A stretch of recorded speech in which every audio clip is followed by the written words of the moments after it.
We just want to say thank you for having us today.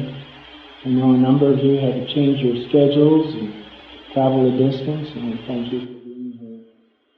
We might open our Bibles on this part to 2 Chronicles chapter 25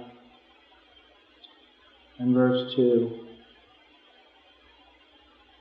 This is talking about here King Amaziah, and it makes the point, it says, "And he continued to do what was right in Jehovah's eyes, only not with a complete heart." And as you think about Amaziah, he was probably a king who was trying to do what was right, but he didn't get totally complete in his approach to serving Jehovah. But you know, today many of our brothers and sisters they're complete with Jehovah because they're doing all that they can to serve Jehovah. I'd just like to start out by giving you a few statistics, a little bit of information maybe you weren't aware of. First of all, we're going to highlight a little bit of Bethel. Sometimes your friends wonder, well, how many Bethelites are there? Well, currently there are 19,897 Bethelites. Did that throw you a little bit? I'll bet it did. They're in 138 lands. So that's the total number of Bethelites worldwide that serve Jehovah God. And they serve shoulder to shoulder really with your brothers and sisters, because if you weren't out there doing the preaching work, then we wouldn't have Bethelites. But because you're out there doing the preaching work, you're in the forefront of the work, we encourage you, keep us in business. We love working for you. So we just wanted to tell you that. We got some information from other parts of the country, or rather other parts of the world. For example, over the last year in Democratic Republic of Africa, last year they had 105 district conventions in that country. And the brothers there delivered 25 tons of clothing, food, and other supplies that the friends would need. But in addition, they delivered 1,111 tons of literature. Now, you might say, wow, that might not be too much in your mind. But if you can imagine what it takes to deliver that literature and those clothing for those brothers and sisters, imagine a muddy, dirty, dusty road that when it rains, you get stuck every time you're in it. The roads in this country are that way.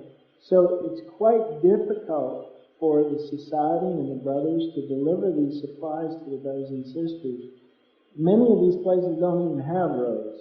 They don't even know, you have to live in the country to know where to go. So it's quite a challenge to get through that. So the brothers did quite well. In the country of Ukraine, they delivered 1,515 tons of literature to the congregations throughout the country of Ukraine with much difficulty. Now, one of the unique things that's happened over the last year is about 18 months ago at Bethel, the governing body gave approval for Brooklyn Bethel to assist the regional building committee there. And since, what did it be, 18 months ago? I forget what 18 months ago. But anyway, since the 18 months ago, there have been 230 that have regularly, every day, worked on Kingdom Halls. Their original goal was 27 Kingdom Halls. Now, last Friday, October 31st, 2007, was their last day. The brothers were going to work late into the night to finish the Kingdom Halls. They finished 26 of the 27 Kingdom Halls. Amazing amount of work, because if you had seen it, and I had a privilege to go down and work with the brothers for a period of time from Patterson. The brothers get up, their day starts at 5 o'clock in the morning. And if you don't start at 5 o'clock in the morning, you're going to miss the boat going out the door. Because they all meet for breakfast, 5 o'clock in the morning, you get up, you get going, you take a shower, you shave, do whatever you have to, you're down to morning worship. Morning worship starts now. Generally, if you've been at morning worship, it starts at 7 o'clock and goes to 7:15, and then you have a prayer. Well, in this case, they set it up so the brothers ate during morning worship and kept on going. And so about 6:30 in the morning, you saw 200 some odd people walking out the door across the street in Brooklyn Heights. Had all these busy bees about that time in the morning into one building, and then you'd see for the next couple of hours van after van after van going out to Kingdom Hall after Kingdom Hall. And this has been going on for quite some time. It's been pretty exciting to watch because those of us who have been Bethelites in New York City have really seen the need for these Kingdom Halls. So it's quite an accomplishment on the part of the brothers. And it was interesting because on one of the days that they had a building inspection, the buildings department showed up, the inspector showed up, and this is what he said about us. He says, it's Friday, and I don't want to be here. But he says, you know what? It's Watchtower, and I'm glad I'm here because you guys are up front, you don't hide behind your religion, and I know this inspection will go well. So that's what the inspectors have to say about us. So we've enjoyed that. In addition, at Bethel, they've carried on 9 classes. 560 individuals have attended those classes for the regional building department. So a lot of training has been going on over the last year through that. So those are some of the things that have been happening around within the organization. But you know, many of our brothers are doing a lot to serve Jehovah. Many are putting their best effort forward. And it's interesting because we had one experience. This experience is from the country of Latvia. It's of a grandmother who saw her grandson. And she would watch her grandson, and her grandson would watch her read the Bible, but he didn't understand why she read her Bible every day. So she decided one day that she would help him to understand the importance of reading her Bible. So the grandmother told him to go get the potato basket and empty it out and fill it up with water. So the little boy goes out, empties the potato basket, fills it up with water. She makes him do this several times. Then she has him bring it to her. And she says, now, look in the potato basket. What do you see? He says, nothing. She says, that's right. But isn't it clean? She says, that's what reading Jehovah God's Word, the Bible, does for me every day. Although I don't remember everything I read, it cleans out my mind and keeps the spirit of the world out of it. How important that is for each and every one of us. Read your Bible daily, friends. Continue to read. It's going to help you as you go on through the end of this system of things and endure things. There was another experience in the country of Nigeria. This experience was of a man who had been being called on by the brothers for some time. And this particular year they decided to invite him to the district convention. And so they invited him, and he had been thinking about the truth for some time, and he decided to go. However, before he left for the district convention, he went out to his juju hut where his idol dolls were. He took his juju idol dolls, turned them upside down, and this is what he said. He said, I'm going to the convention of Jehovah's Witnesses. Before I get back, change your position or something bad will happen to you. Well, when the man came home from the convention, he went out to his juju dolls. They were still upside down, obviously. He took them, he gathered them all up, took them out to the middle of the yard, and set them on fire. His wife came out and she says, what are you doing? You're going to die if you burn your gods. He looked at his wife and he said, if they don't want to burn, they can get up and walk away. I'm going to become one of Jehovah's Witnesses. So he's continuing to study and make good progress. We recognize the importance of always following Jehovah's commands about what he tells us to do. And one of those commands is highlighted for us in Acts the 15th chapter in verse 29, which tells us to keep abstaining from blood. This experience comes from the country of Zimbabwe. The life expectancy in Zimbabwe is about 39 years. So if you're over 39 years of age, you've already made it from the country of Zimbabwe. But in Zimbabwe, they let the work go on quite well. But one of our sisters had to go for surgery to the hospital. And she got to the hospital. The hospital said no, that they wouldn't accept her because she wouldn't accept a blood transfusion. So she appealed to the doctor for some more help, and the doctor looked at her and he said, "Go home and die." Well, her husband thought about it for a little bit, and he decided he needed to do something. So he went over to the doctor, and he brought the blood video over to the doctor. And he begged the doctor to watch it. The doctor watched the blood video 6 times. And after the 6th time, he decided that he would do the surgery. He took her in. The surgery was done successfully. However, as our sister woke up from the anesthesia, the doctor and his medical staff were standing over with their Bibles open and notebooks in hand, writing down information. So later on, when she got her senses, she asked him why. And they told our sister that, well, all through the operation, she had been quoting scriptures and talking about the new system of things, and they were taking notes to confirm it. Goes to show you where her heart was, wasn't it?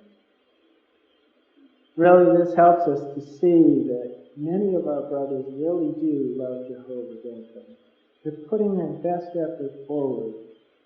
Many of them are really doing what Matthew chapter 24 and verse 14 tells us to do. Preach the good news of God's kingdom. This report comes from the country of Ethiopia. It was of a brother who was a taxi driver. Now, we just recently had a visit from the branch coordinator in Ethiopia. And prior to this period of time, the brothers and sisters had been under ban and very much persecuted. One of the experiences that the brother told us is there's one brother that took him and hung him by his feet over the roof, and they just swung him. And just keep swinging him till he would give up. And finally, the brother didn't give up, but when they let him down, he had maintained his integrity all through it, but he died. Many of the brothers went through that. One brother, they took him and they tied him up and beat the bottom of his feet with a metal rod. And they beat him and beat him and beat him. And they told him, they said, "Now, when you can't take it anymore, you just raise your hand and you let us know." So the brother says when after a certain period of time, this brother raised his hand. And they let him down and untied him and got him all done. And they stopped and they said, "Okay, are you ready to give up on your faith?" And he said, "No, I just wanted to rest." They tied him up and beat him some more. So these brothers and sisters have been through it. It was interesting because the branch coordinator, when we asked him about the differences of what we have and what they have, he says, what we had to endure there was easier. Because we could see our enemy. He says, "You can't see your enemy. Your enemy is hidden, is deceitful. So you have to mentally be alert how Satan is attacking you as individuals." Now, since they got freedom in Ethiopia, it was interesting because one of our brothers who was driving the taxi always kept a watchguard awake on his dash. And he picked up one of his customers, and his customer was a doctor. He was upset. He said, "Oh, you're one of those Jehovah's Witnesses." He went off. Jehovah's Witnesses are cruel. They refuse blood for their children. They kill their children because of it. And I guess the brother, he just didn't know what to say, so he began to pray. And he said, "Please, Jehovah, give me the wisdom to talk to this man. I'm not well educated." So the brother thought for a moment, and then he said to the doctor, he says, "Do you know the name of the first surgeon?" And the doctor spilled off somebody famous's name. And the doctor said, after he said that, and the brother continued, he said, "Well, the first surgeon, to do an operation successfully. He put the person to sleep. I believe you call that anesthesia. Then he opened the rib of someone. I believe you call that the operation.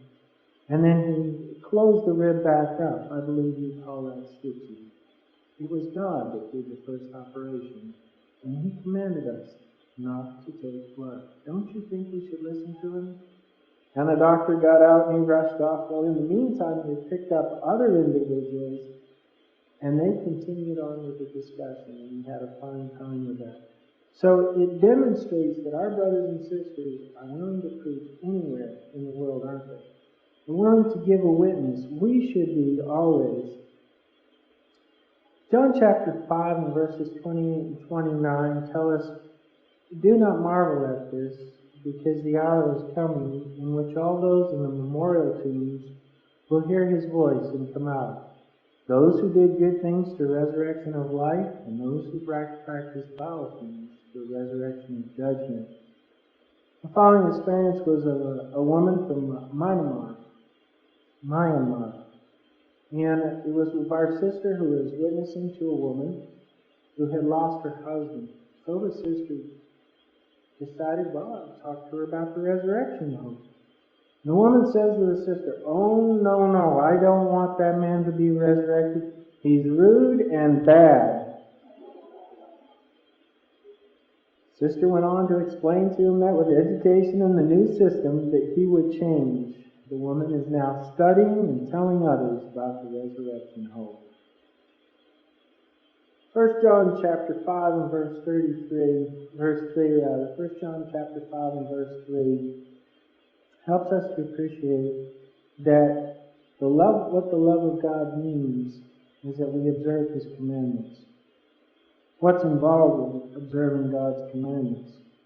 What's involved with our hearts being complete with Jehovah? Well, the following experiences of a young 14-year-old boy from the country of Burundi. Now, Burundi's life expectancy is 42 and a half years. So, if you're 43 years of age, you've made it. Or if you're not, you get a little bit to go. But this young boy was depressed. So what did he do? Well, in that country, the only thing he knew was to join the rebels in the Congo. The rebels taught him that he could take whatever he wanted. So they went into a village, and him and his buddies saw 2 Revelations, Grand Climax publications. So he took one, and his friend took the other. As the young boy began to read the publication, he realized he had the truth. So he went and found the brothers, and he began to study. As he studied, he came to the point where he decided that he had to get out of the rebels. One problem: the rebels have a code. You leave, you die. So what was he going to do? Well, this young boy decided to approach them. He explained to them what he had learned. He explained to them about Jehovah's Witnesses. And the rebels told him, they said, "You can leave, but if you ever leave Jehovah's Witnesses, we will kill you." So he's living for life now. In the country of Rwanda, we've heard much about it over the years, but a recent report from some Gilead students that have just graduated, in their congregation, these 2 Gilead students made the point to tell us what the growth is like in the country of Rwanda. They said in their congregation they have 41 publishers. The average hours in their congregation of 41 publishers is 20 hours per publisher. They said, and they also have attached to their group, they have an isolated group of another 23 publishers. Now, it's interesting because they said, how many Bible studies do you think they conduct? Between the 2 groups, they conduct 146 Bible studies. Can you imagine? I don't know how many, I didn't catch the attendance, how many we have here today, but that's almost the size of this Kingdom Hall group, I think. So you can see that there's a lot of work going in Rwanda. But recently, what they've done since the the genocide took place in the country of Rwanda. They set up a tribunal. And what that tribunal's job is to determine who will be sentenced because of everything that happened. And of course, we know false religion has been involved with that. But it's interesting because they have 5 questions they ask. The first question they ask is, did you kill anyone? The second question they ask is, did you watch anyone killed? The third question they ask, which is a very important question, is, what is your religion? And if you tell them you're one of Jehovah's Witnesses, the fourth question is, when did you become one of Jehovah's Witnesses? Important question, because if you decided to become one of Jehovah's Witnesses after, they were going to examine you further. And their last question is, have you repented? So it illustrates how important it is for us now, in this system of things, to attach ourselves to Jehovah's people, to stay close to His organization, because we don't know what's going to happen as the future goes on down the line. We saw what happened in Rwanda with the genocide. We're seeing effects of it even now today. But it's still, we see how people look at Jehovah's organization as the example. We are the example for the world, friends. We are an example for many people because they know that as Jehovah's Witnesses, we are neutral in all issues having to do with the world. We have another experience from the Fiji Islands. This experience was of a fellow who had elephantitis. It was in his arms and in his legs. They were so swollen that he couldn't walk. But the man began to study Jehovah's people. He studied, he made progress to the point where he wanted to get baptized. So he decided he wanted to get baptized, but his relatives really threw a fit because they were afraid that he would die if he went into the water. This is what he said. Here's a man of integrity. He said, if I die being baptized, I am happy because I will die doing God's will. Well, our brother didn't die, but we can see the importance of obeying Jehovah's God's laws. Our brothers and sisters in other countries will sacrifice their lives to be obedient to Jehovah. Are we willing to? In the Netherlands, this experience comes from the fall of last year, which is in 2006. It's a Bethel couple from the Netherlands branch went to do territory in a refugee camp in the north of the country. And they came across a Iraqi woman, but she didn't understand English or Dutch. But she wanted to know what the friends had to say. So she told them to come back at a future date and that she would have a translator and some other people there. Well, they came back, future date. There were 6 other Iraqis present for their next visit. As it turned out, the brothers gave their presentation to them and their translator translated for them. But the only one that became interested was the translator. The translator just caught on right away. He knew this was the truth. He asked for literature in the Iraqi language. He attended the meetings while he was there. But he had a problem. He had to return to Iraq in a very short period of time. In 6 weeks of time, he started 6 Bible studies of his own in the Netherlands. He started those Bible studies. He was making good progress. He was calling his wife on the phone. He called his wife. He's telling her all about the things that he's learning as he's going along through this next 6 weeks that he's having with the brothers. His wife tells him, bring back as much literature as you possibly can. Well, he tells the Bethel couple, he says, I want 25 kilos of literature. The Bethel couple go, wait a second, hold on, slow down. We're under ban in that country. You take this much literature back, your life's going to be in danger. And he looked at the brothers and he said, that's nothing. He says, I'm already in danger. My brother wants to kill me and others want to kill me. For me, there's no more risk. So, He goes back to Iraq. He takes the literature with him.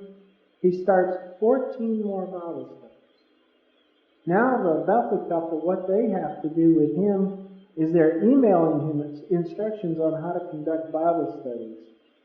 In the interim, what happens is an Islamic fundamentalist group finds out about him, and they kidnap him for 40 days. After the 40 days, they decide to release him, but they're still monitoring him closely. So our brothers are watching them. They have to send literature. They have to be very judicious with him.